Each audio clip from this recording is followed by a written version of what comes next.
Namaskar, good evening. You are watching Rajya Sabha television. I'm Smriti Rastogi with News Tonight. Let's begin the bulletin with the top headlines. Big relief on the economic front as retail inflation falls to an 18-month low of 2.19% compared to 2.33% in November. Wholesale inflation also at its lowest in 8 months due to cheaper fuel and food prices.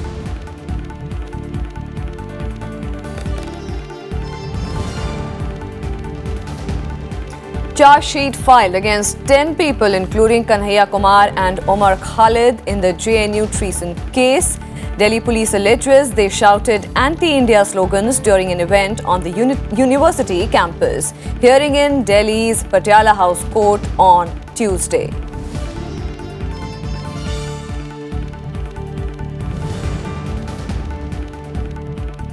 Supreme Court issues notice to the centre on a petition filed against move to monitor computer data. Centre given 6 weeks to file reply. Government notification had authorised 10 central agencies to intercept, monitor and decrypt any computer system.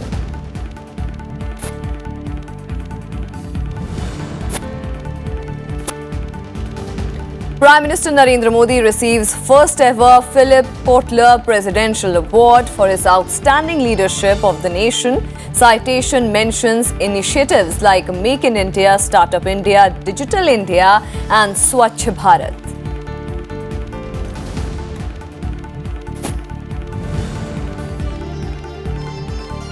And nation celebrates Makar Sankranti, Bihu and Pongal. Preparations for 55-day Kumbh Mela beginning Tuesday also complete. The world's largest religious gathering will be held under tight security cover.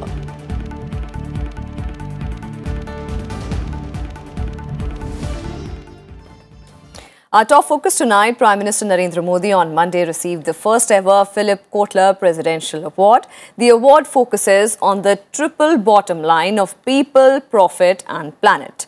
According to a statement from the Prime Minister's office, this award will be offered annually to a leader of a nation.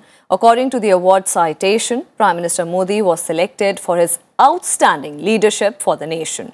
It read that his selfless service towards India combined with his tireless energy has resulted in extraordinary economic, social and technological advances in the country. The citation also states that under Prime Minister Modi's leadership, India is now identified as the centre for innovation and value-added manufacturing, as well as a global hub for professional services such as information technology, accounting and finance. The statement quoted the citation as saying Prime Minister Modi's visionary leadership has also resulted in a digital revolution, including the unique identification number, Aadhaar, for social benefits and financial inclusion. The citation also mentions initiatives such as Make in India, Startup India, Digital India and Swachh Bharat, which have positioned India as one of the most lucrative manufacturing and business destinations in the world.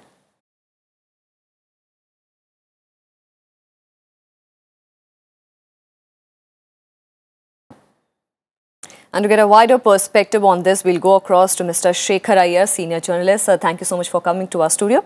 Prime Minister Narendra Modi has received first ever Philip KOTLER Award. What is the purpose of this award? Well, we will have to first, know about Professor Philip KOTLER, who is a world-renowned professor of marketing at the Kellogg School of Management of Northwestern University. And he is particularly known for encouraging ideas that bring innovation, and particularly he has been identifying leaders who have been doing tremendous work for their countries. So this award is for, in fact this is the first award which goes to a leader who is seen as bringing about the greatest change in any country. And this time, rather the first award has gone to our Prime Minister, which is indeed very, very significant because, as you just mentioned, the citation talks about the kind of changes that the Prime Minister Modi has brought in this country, particularly talks about what has been done through digital innovation, what has happened through by way of bringing in Aadhaar for direct benefit transfer. It also talks about, particularly talks about the Make in India program, the Make in India, which is seen as a move to create India as a center for innovation and value-added manufacturing. What is interesting to note, I think, the experts like Professor KOTLER, they are able to see the potential that India, stands for, a potential that will eventually get fully exploited when the lot of programs and policies that have been rolled out by the Prime Minister. So indeed, it's a recognition, I would say, from experts who see that that lot of changes are happening in India, particularly in terms of technology, in terms of investment, infrastructure creation. The citation also takes note of India's achievements, particularly world-class infrastructure for which a lot of investments are being made. And I think also important is in terms of recognizing the quality of leadership, because ultimately in a parliamentary democracy like ours, where the Prime Minister is seen as is the person who he's seen as the engine of the government. So therefore, I think this is I would say a very important feather in the cap of the Prime Minister. And how are India's contribution under Prime Minister Narendra Modi's leadership different from other countries? Well, I think if you look at in terms of, you see, we had the first generation reforms in 1991, which was largely because of a situation in which India had to move forward with the first generation reforms. So people were looking at the Prime Minister Narendra Modi when he came to office in terms of the kind of changes he can bring to the system, because the system appeared to be burdened by lack of ideas, by the old ways of doing things, and there was a lot of sluggishness in it, the way it was performing. So our Prime Minister, heading this government with a mandate he got in 2014, set about tackling several problems in different areas. Now, all these were challenges because the Prime Minister himself mentioned once, I knew there were problems, but I didn't know how deep they were.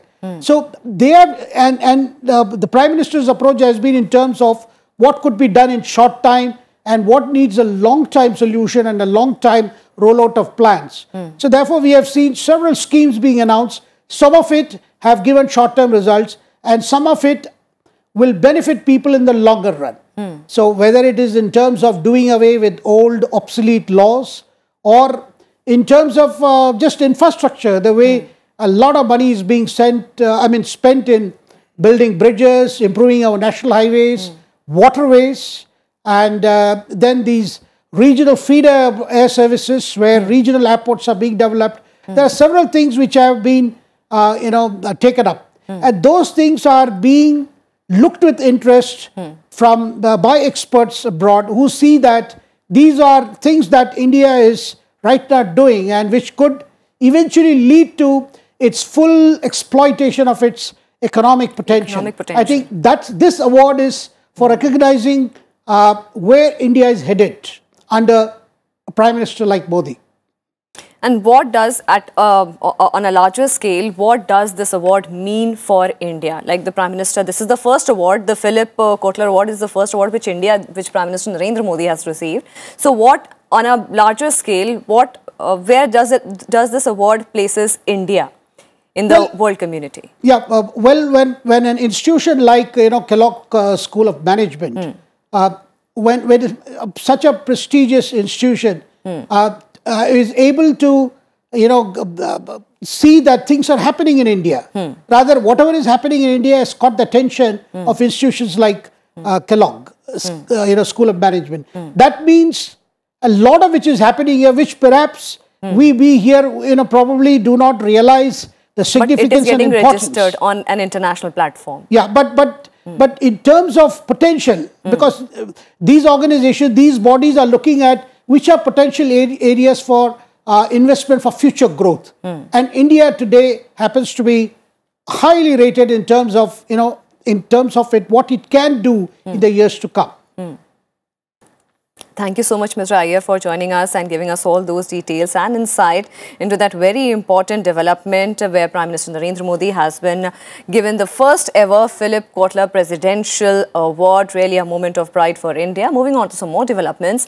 The annual rate of inflation based on monthly wholesale price index stood at 3.80% for the month of December 2018 as compared to 4.64% for the previous month and 5.54% in October.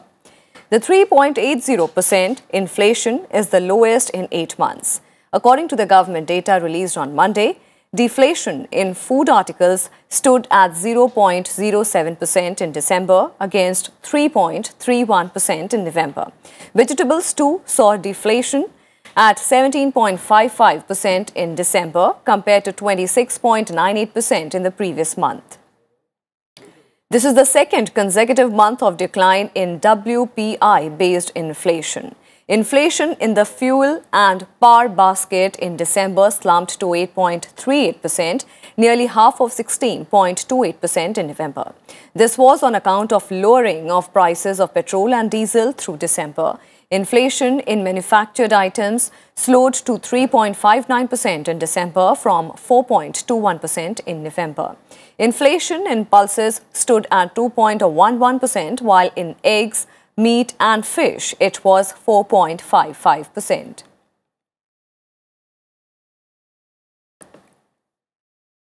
Consumer Price Index inflation in December too dropped to 18-month low of 2.19% versus 2.33% in November amid sliding prices of fruits, vegetables and fuel. According to the data released by the Ministry of Statistics and Program Implementation, food inflation remained at the negative zone at 2.51% compared to minus 2.61% in November. The rate of price rise in vegetables, fruits and protein-rich eggs continued to decline. However, there was a marginal increase in the prices of meat, fish and pulses. Fuel and light inflation was 4.54% in December, down from 7.39% in November on back of reduction in prices of petrol and diesel. And some more news, the Delhi police has filed a charge sheet against former JNU Student Union President Kumar in a sedition case lodged in 2016. In the charge sheet filed at Delhi's Patiala House Court, the police has named 10 people, including Kumar, Omar Khalid and Anirban Bhattacharya. They have been charged with shouting anti-India slogans during an event on the university campus on 9th February 2016 to commemorate the hanging of Parliament attack mastermind Afzal Guru. Hearing on the 1200-page charge sheet will be held by Metropolitan Magistrate Sumit Anand on Tuesday. And charges have been filed under IPC Section 124A for sedition, Section 323 for voluntarily causing hurt, Section 143 for unlawful assembly, among others. The charge sheet also contains CCTV footage, mobile footage and documentary evidence. A case was registered on 11th February 2016 under Sections 124A and 120B of the IPC under unidentified persons following complaints from BJP MP Mahesh Giri and ABVP. Kumar and others are currently out on bail.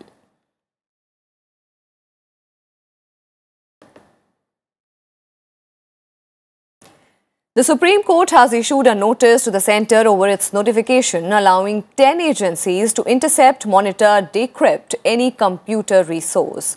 The top court issued the notice while hearing a PIL which challenged the order of Ministry of Home Affairs allowing 10 agencies to intercept, monitor and decrypt any information generated, transmitted, received or stored in any computer in India. The Supreme Court said that it would examine the issue concerning the government order released on December 20th last year and sought a response to the notice from the centre within 6 weeks. The Supreme Court on Monday agreed to hear the petition challenging the validity of Article 370 of the Constitution.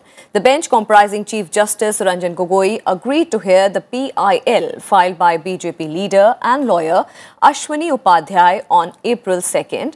The bench also tagged the PIL with another pending PIL on the issue. Article 370 grants a special status to Jammu and Kashmir and limits Parliament's power to make laws concerning the state.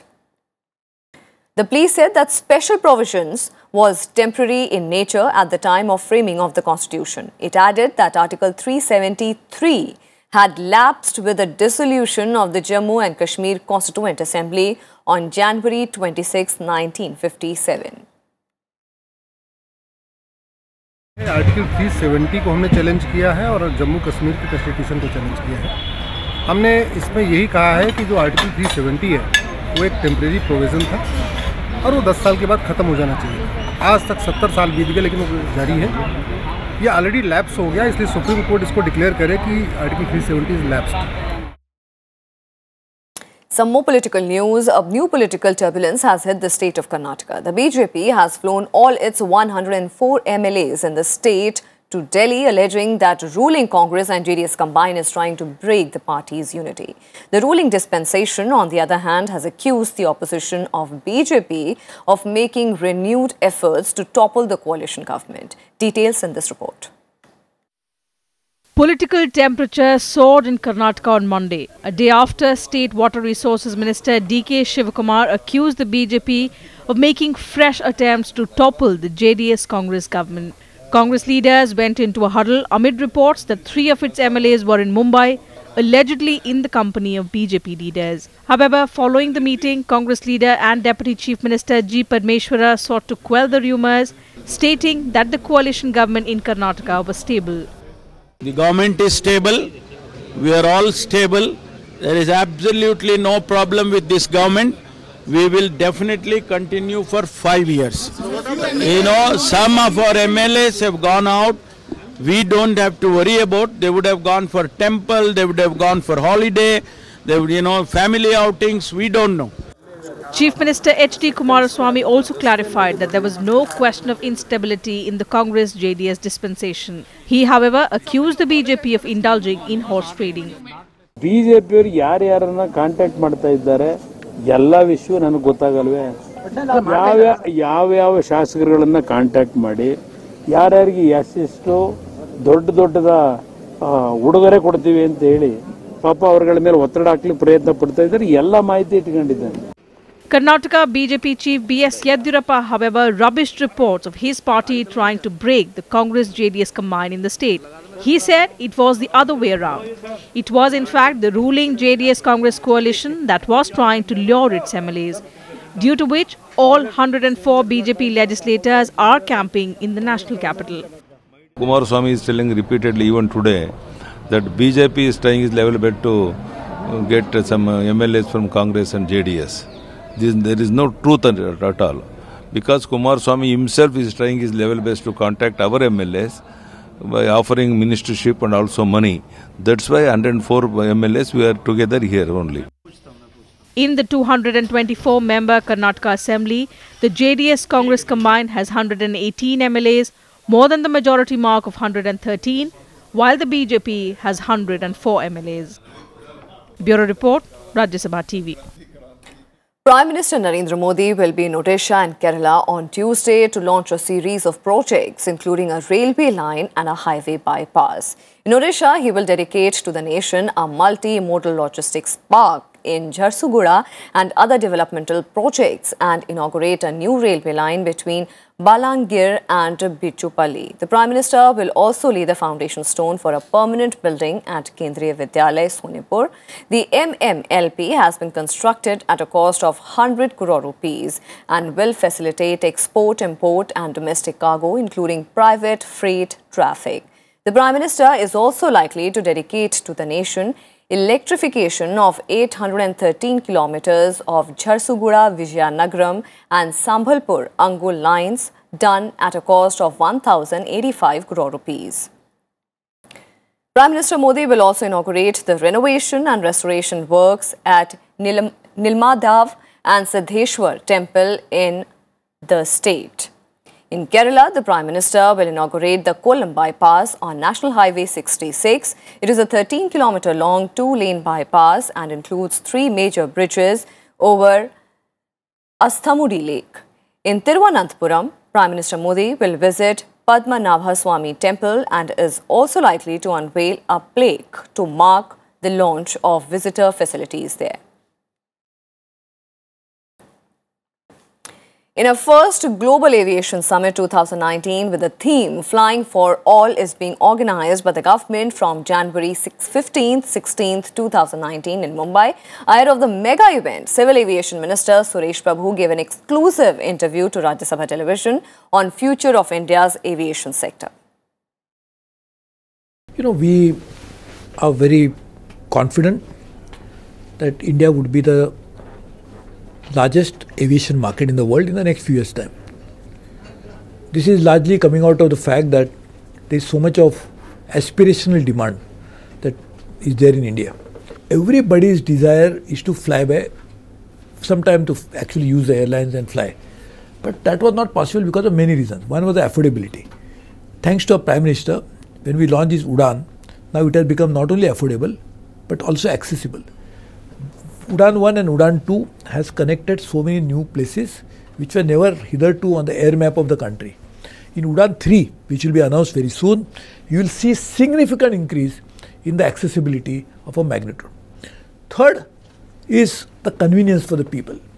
Now what we are doing is, and this is going to be dramatically changed, is we came out with a regulatory policy on how can even we use airplanes, rather water planes. So you can actually land not on, the aircraft need not land on land, it will actually land on the water. The airport, or we can call it aerodrome, will be in the water itself. So these are new dimensions. So islands, we have 7,600 kilometers of coastline, the states in coastline. The water, not only islands, but even big ponds, big water bodies, big rivers, all of that can be used for landing aircrafts. So just imagine the changes that is going to take place. The BJP-led Gujarat government on Monday became the first state to implement 10% reservation for the economically weaker sections in the general category. With this, the EWS from the general category will get 10% reservation in admissions to higher education and government jobs. Gujarat Chief Minister Vijay Rupani had announced on Sunday that his government will implement the reservation provision from 14th of January. The Gujarat government said that the new quota will also be implemented in admissions and jobs which were advertised before January 14th, but for which the actual process has not started. Meanwhile, the Gujarat Public Service Commission has decided to reschedule the preliminary exams which were to be held on January 20th. They will now be announced after the certificates are issued to the new reservation beneficiaries.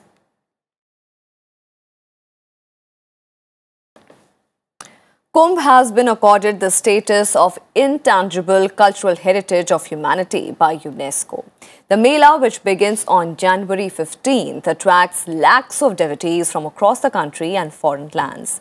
This year, the state has gone through elaborate preparations for the massive congregation. The government of Uttar Pradesh is gearing up to showcase this KUMBH as a stellar example for Clean India movement. Keeping this in mind, this year the state government has laid special emphasis on cleanliness and hygiene.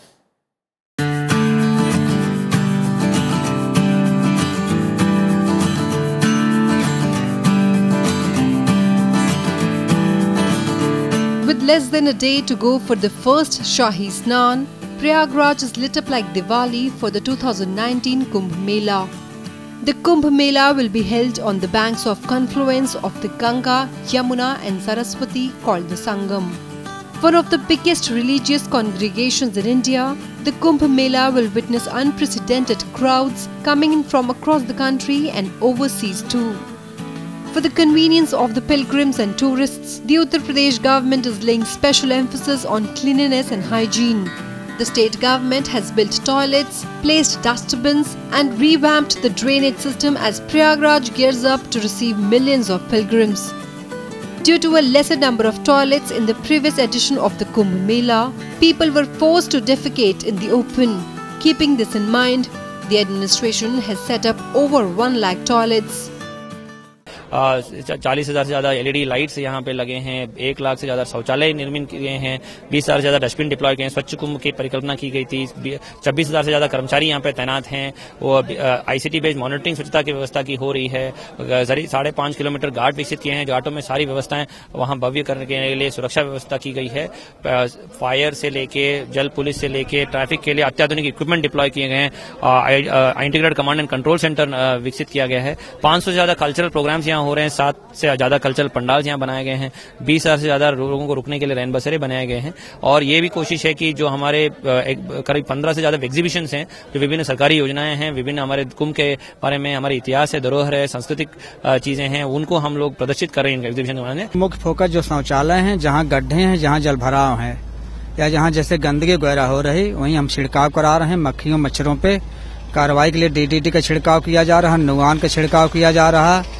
Larva निरोधक दवा का छिड़काव किया जा रहा है। आवश्यकता अनुसार हम फॉगिंग भी करा रहे हैं, जैसा कि हमें निर्देश मिल रहा है, और हम उसके बाद टेंटों के अंदर जैसे रात को पायरोथर्म का छिड़काव करा रहे हैं। For the visitors of the Mela, more than double the number of sanitary staff has also been deployed compared to last time. To maintain hygiene, foolproof arrangements have been made under which garbage will be lifted from the dustbins and will be transported out of the Mela area for proper disposal. लगभग 300 worker सफाई कर्मी हैं, उनसे सफाई व्यवस्था ये देख रहा हूँ। बहुत ज्यादा समझ लीजिए, हमारे यहाँ लगभग ये समझ लीजिए कूड़ादान लगे हुए हैं, उसमें पन्नियां लाइनर बैग लगे हुए हैं, लाइनर बैग में कूड़ा आते हैं, उसमें जो है स्वीपर हमारे उसको जब भर जाता है तो उसको गट्ठी लगा के उसी किनारे रख देते हैं। हमारा कंप्रेसर थे वो 3 ये गाड़ी जाती है टाटा एस, ये जाएगी वहाँ से कूड़ा इकट्ठा करके ले जाती है, कंप्रेसर में डाल देती है। यहाँ से इसे जब 25 टन इसमें माल हो जाता है तो ले जाते हैं बांसवार, एक नई क्षेत्र में है, वहाँ ले जाते हैं, इसको डंप करते हैं। Along with the building of toilets and arrangements for better waste management, special campaigns are also already underway to ensure that the banks of the Ganga remain clean and pollution-free. Special security arrangements have also been made to avoid any untoward incident. Navikram Singh's report for Rajya Sabha TV. Some more news. Thousands thronged to Sabrimala to witness the temple's annual Makar Vilakku festival. Lord Ayyappa devotees on Monday witnessed the auspicious Makar Jyoti held at Punam Balamedu, the hill facing the shrine, as part of the annual festivities. Every year, thousands of devotees thronged the temple during the annual festival to witness the Makar Jyoti, the light which was believed to be Lord Ayyappa himself.